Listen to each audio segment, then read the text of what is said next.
आज जिस लेक्चर में डिस्कस करेंगे फिर से आर्बिट्रेशन एंड कंसिलिएशन एक्ट पे।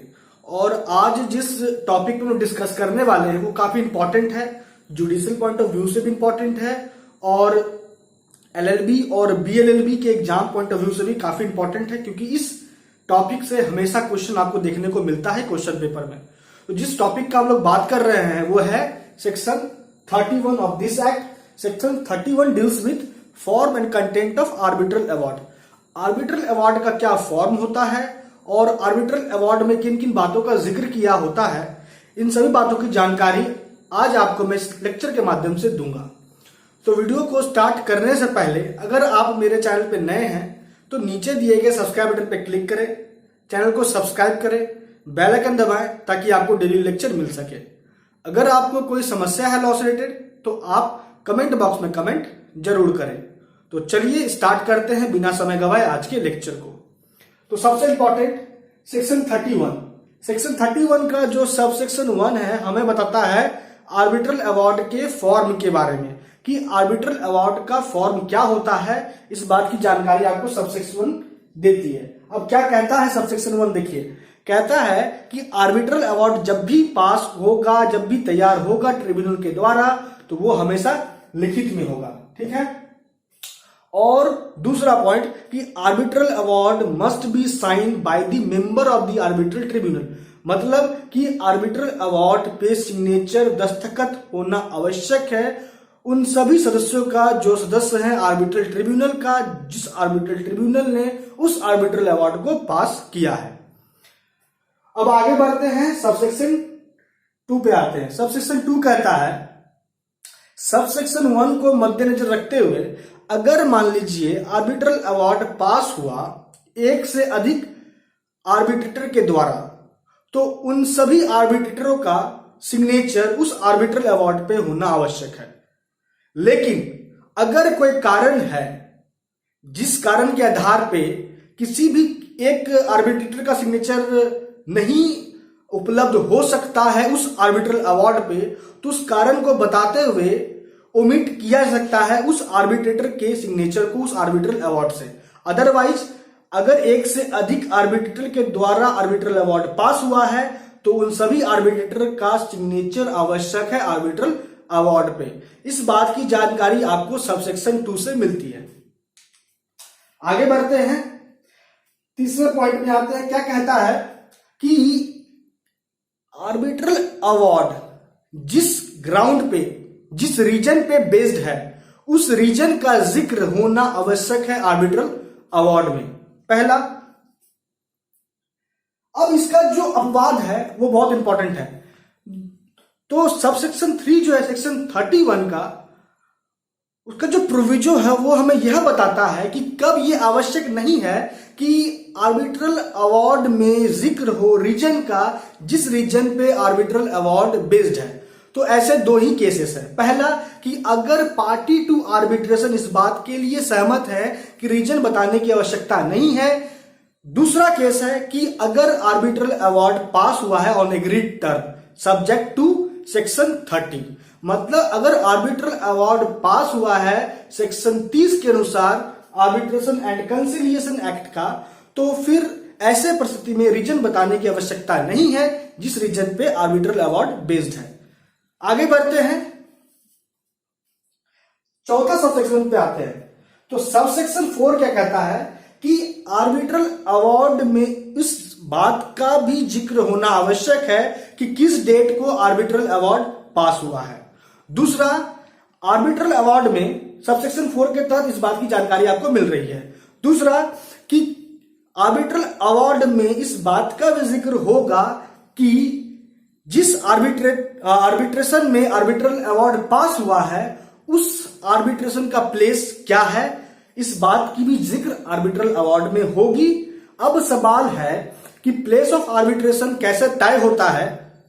यह होता है सेक्शन 20 के अनुसार इस एक्ट का, है ना। That means arbitration and conciliation act 1996 के सेक्शन 20 के अनुसार यह तय होता है कि प्लेस ऑफ आर्बिट्रेशन क्या होगा। तो कहने का मतलब कि प्लेस ऑफ आर्बिट्रेशन का भी जिक्र होगा आर्बिट्रल अवार्ड में। और यह माना जाएगा कि आर्बिट्रल अवार्ड जो पास हुआ है उसी जगह पास हुआ है ना।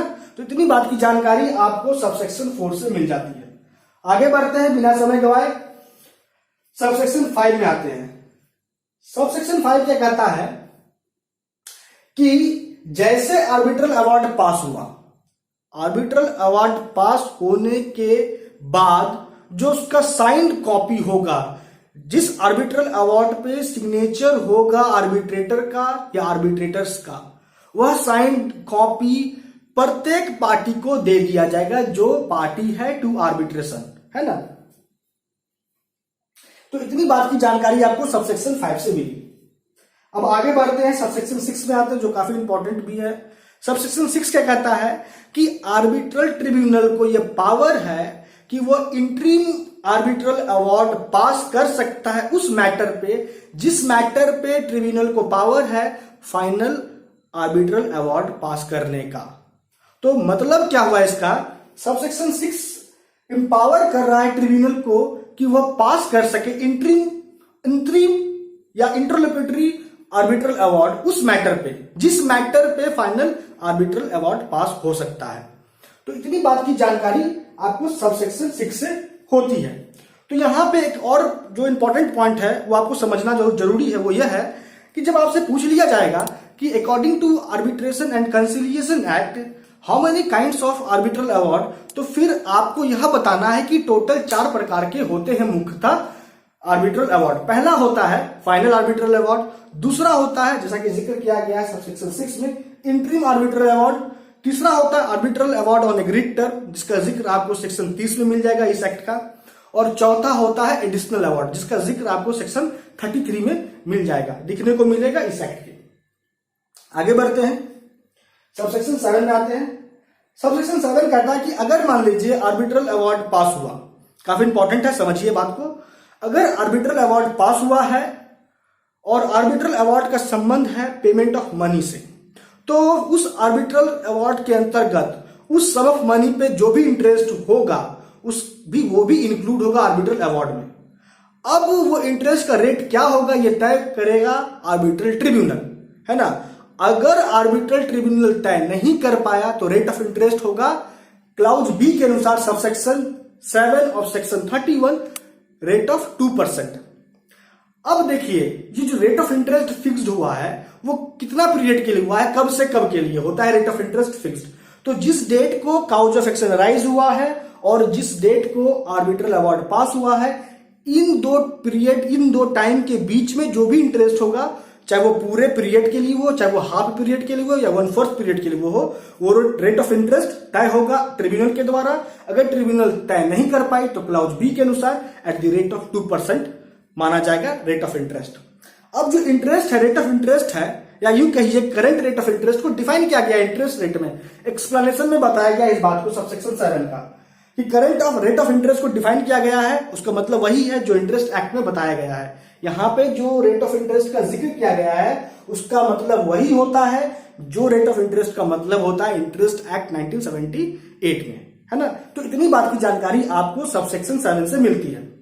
आप लोगों से रिक्वेस्ट है कि आप जब लेक्चर को देख रहे हैं, सुन रहे हैं, तो अपने पास आर्बिट्रेशन एंड कंसिलिएशन एक्ट का बेयर एक्ट रखें और जो भी रिलेवेंट पॉइंट है, जिस तरीके से मैंने आपको बताया है, वो रिलेवेंट पॉइंट आप नोट कर लें ताकि आपको इस टॉपिक पे कभी दिक्कत ना हो और आपको समझने में सहूलियत हो। और एक बार अगर आप समझ लेते हैं तरीके से तो आपको कभी भूलना या भूल भी नहीं पाओगे चाह के भी।